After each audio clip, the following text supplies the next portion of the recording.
Your dreams are bigger, bolder, and more badass than the life you're living now, but something just keeps getting in the way. Join certified coach and former therapist Diann for the Driven Woman podcast. She'll show you how to get rid of whatever is holding you back so you can stop spinning your wheels and up-level your life. Get ready to hop in and buckle up. This is the Driven Woman podcast, and we're heading for the fast lane.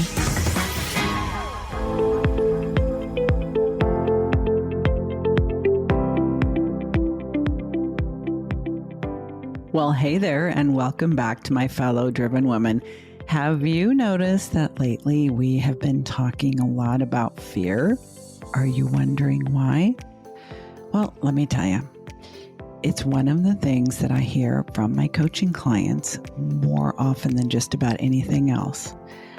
They're ready to change. They want to change. They'd like to narrow the gap between where they are and where they want to be. They can see a vision for their future, their dreams, their plans, their goals, but they're afraid. They tell me, well, I don't know what it's going to be like. I've never done this before. Or what if I fall flat on my face? Or what if I make a fool of myself? What if I waste my money and my time? What if? You know, it's very normal to be afraid of change, even though you want it at the same time. Sometimes what we don't know about how the brain and the mind work really get in our way. So I wanted to break that down for you in this episode. And if you did not listen to my conversation with my good friend John Sovec on episode 48, you want to go back and check that one out as well, kind of building on the theme of dealing with fear. But before we get into the content, I want to share with you one of my recent podcast reviews. This one is from Sarah Travel Gal, who says, "Not everyone is born a hyper-focused productivity guru. Diann's show is perfect for driven, high-achieving women who want to improve how they manage their time and energy. I love her mission and message." Thank you, Sarah Travel Gal. That is exactly what I love to hear. And, you know, for somebody who is pushing forward towards their goals, whether it's launching a podcast, starting a business, sometimes it's ending something, ending a business, ending a relationship, admitting that you don't love something you're doing anymore and you need to let it go. Change can be hard. But if we understand how the brain works, if we understand how to repurpose fear as excitement, that can really change everything. So I'm excited to keep on building on this theme of dealing with fear and not letting it hold us back with this episode that I called Habits, Change, and Fears, Oh My. So I hope you enjoy it. Let me know in a podcast review. Here we go.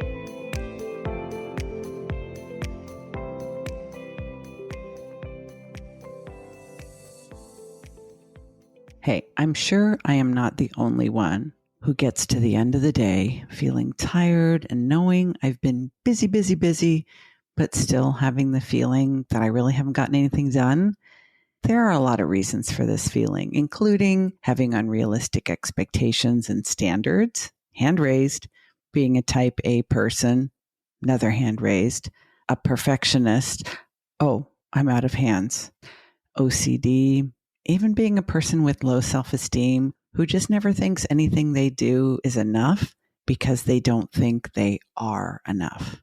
Now, if any or all of these labels accurately apply to you, there are a few simple explanations for what actually gets done and what doesn't. And it has nothing to do with how important the things that need to get done are. It turns out it's almost entirely based on how our brain works and the power of habit and how hard we resist change in our lives. So let's take those one at a time, and I'll break them down. Let's start with how the brain works. The brain is world class at organizing information into categories. This is so that information can be stored and retrieved later. Can you even imagine the chaos in your brain if this was not the case?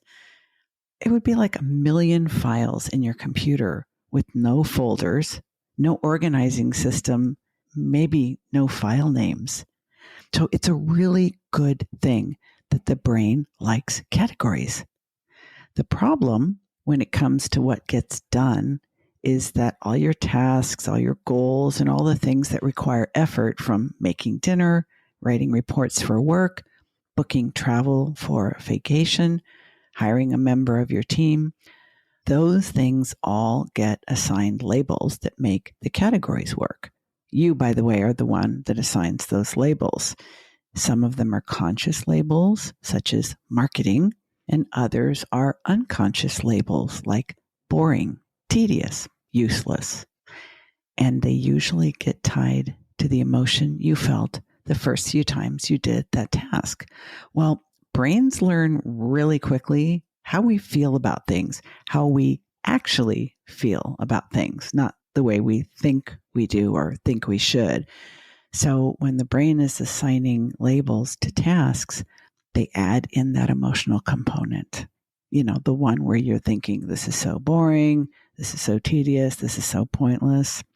So later, when we have to do that task again, we don't even have to start the task to feel the emotion that the brain assigned the first time.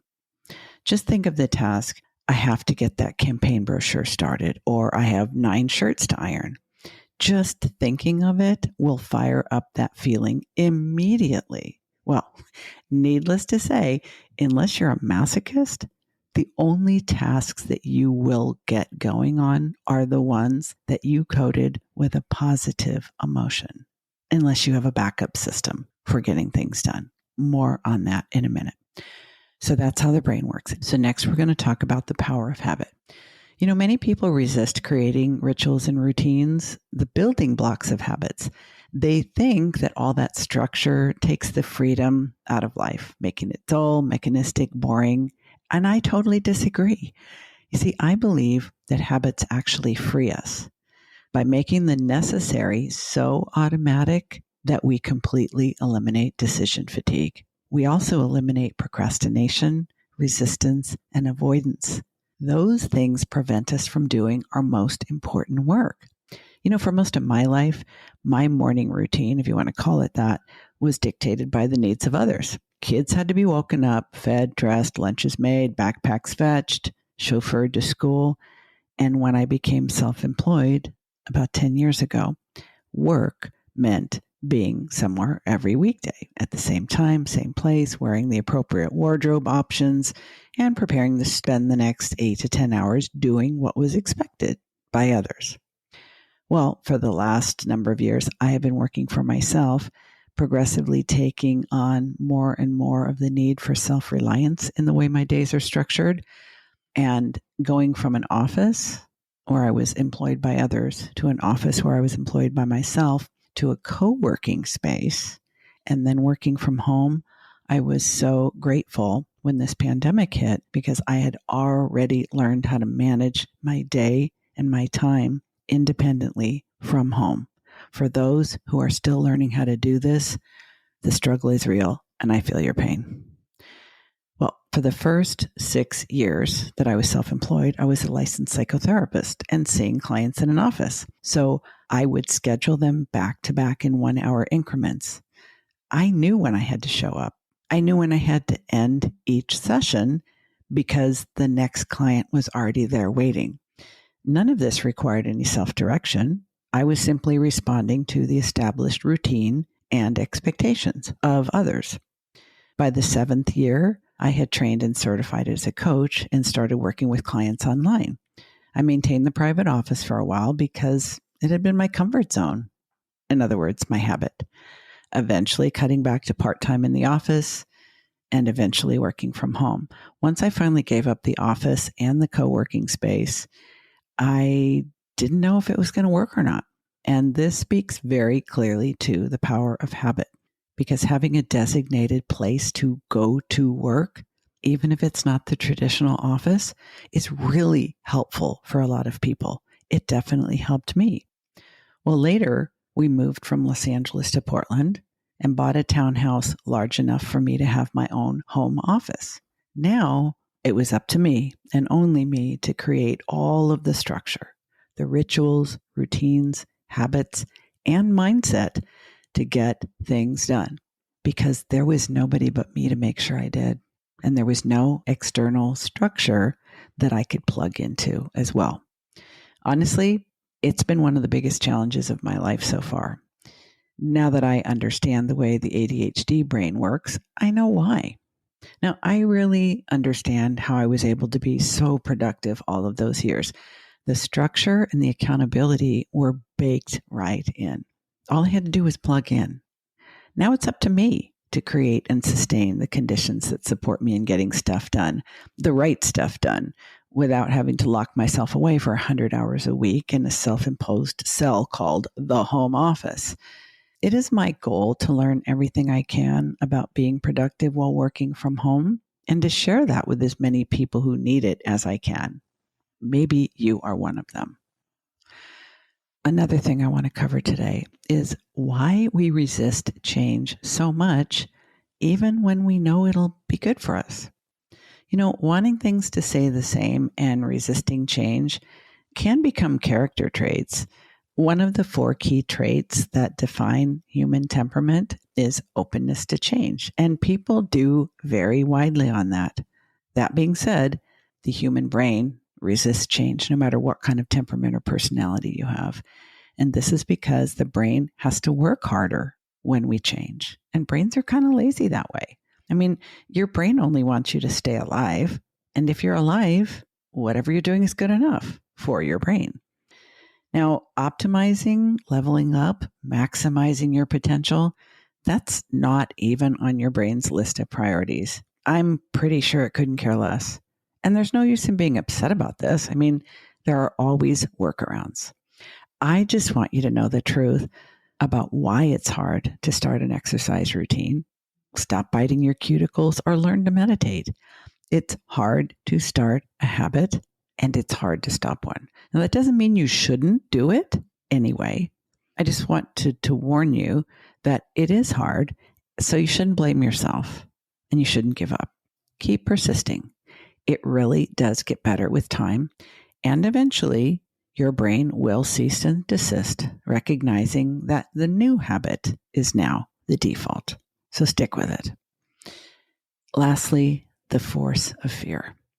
Fear has a really bad rap with a lot of folks. And one of our recent podcast episodes, my guest and I, John Sovec, and I talk about facing fear and embracing change.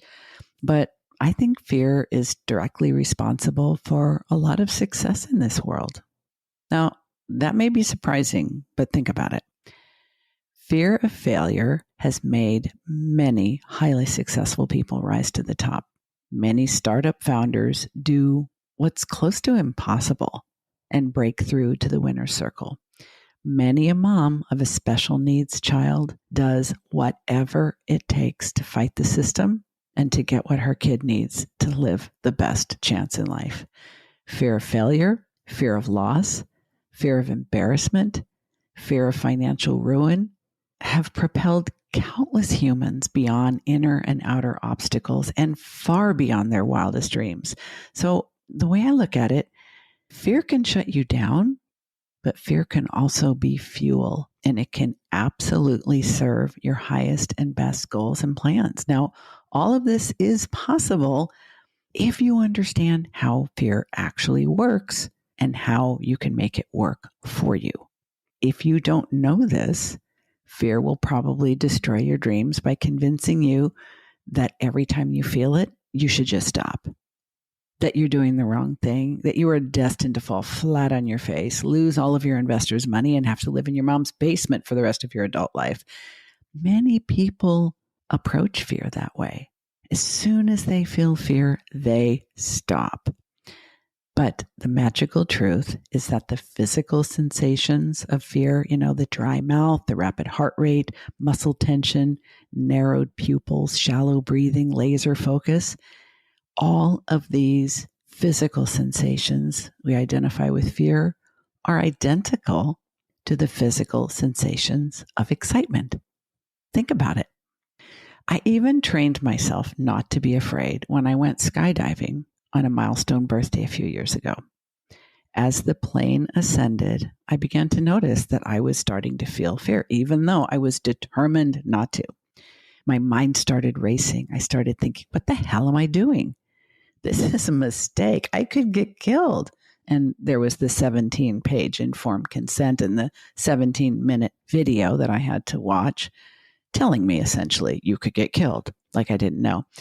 Anyway, of course I was feeling fear. That's only natural. I'm about to jump out of an airplane at, 13,000 feet? But by looking at the contents of my thought stream, literally thinking, this is a mistake, what the hell am I doing? I could get killed. And taking the time to breathe deeply with my eyes closed, choosing to consciously shift my thoughts to how excited I was to be having this experience, I was able to jump fear-free. My husband was so terrified of me jumping out of an airplane that I literally had to send him home because he was stressing me out. I had the jump videotaped, and eventually I was able to convince him to watch it. When he finally did, he was totally astonished to see that I was laughing and smiling the entire time, even at the exact moment I went out the door, the moment of truth when it comes to fear for skydiving. So, to sum, here's what you need to know in order to move forward based on your understanding of the brain and change and fear. It's perfectly normal that you don't feel like changing your habits. It's absolutely human to be afraid. You are right in the middle of your comfort zone right now, whatever you're doing, and the habits you've got in this moment and the lifestyle you are living right now is based on those habits. Now, if I was a fairy godmother instead of a kick-ass coach, maybe I could automatically change both your habits and your attitude so that whatever you were about to embark on would be effortless, fearless. But even if I could, I wouldn't do it. I know you're probably hating me a little bit right now, but that's okay too. I am a big girl and I can handle it. But I want you to know the reason why I wouldn't change them for you, even if I was a fairy godmother and had a magic wand. Because by taking away the process, I would be taking away the pride. You have no idea how great you are going to feel about yourself when you overcome your resistance, your fear, your habits, and actually earn the change that you are going to make in your life. I want that for you because it's so worth it.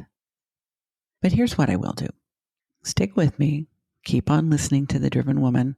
I promise to show you every shortcut, every mind trick, every brain hack, and every ninja skill I know to make it easier, faster, and a lot more fun. Do we have a deal? I thought so. Keep on listening and face your fear. It's worth it. Hey, it's Diann. Can I be honest with you? At the beginning of each new year, I always told myself, this is the year I'm going to get my habits dialed in. This is the year I'm going to be crystal clear about my goals and I'm going to crush them. This is the year I'm going to get my shit together on every level and I'm going to do it all by myself. Been there, done that, got a whole stack of t-shirts. But it wasn't until I started working with my own coach that I realized what a difference it makes to have guidance, support, and accountability from someone who's not only like-minded, but like-brained. Yeah, I'm talking about another driven woman, entrepreneur, who also has ADHD and has got it going on. I have 2 openings in my signature one-on-one 12-week coaching program, and one of them might have your name on it. There's a link to a free consult with me in the show notes if you think this might be the year that you really get serious and go all in on an ADHD-friendly business and life. While you're thinking about that, have a listen to what one of my clients' success stories has to say about the difference it made to work with me.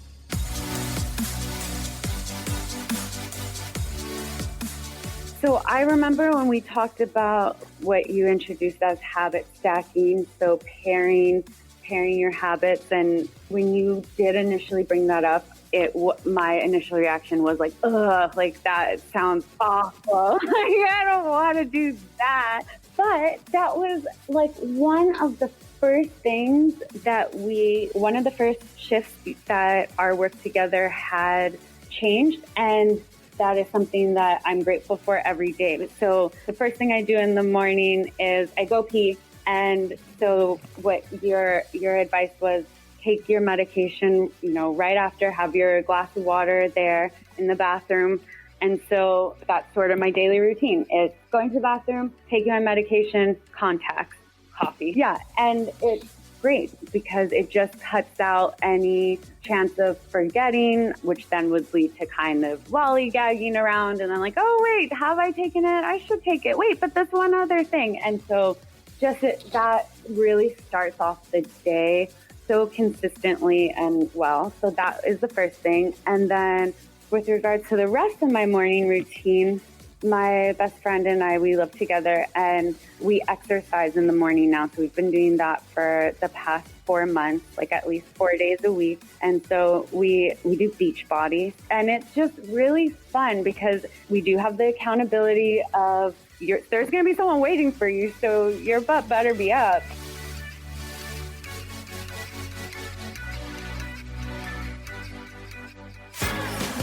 You've been listening to the Driven Woman podcast with Diann Wingert. Want more straight talk and strategy each week that will take you from spinning to winning? Don't forget to hit subscribe in your podcast player so you won't miss a single episode. Then head on over to the Driven Woman free and private Facebook group community. See you there.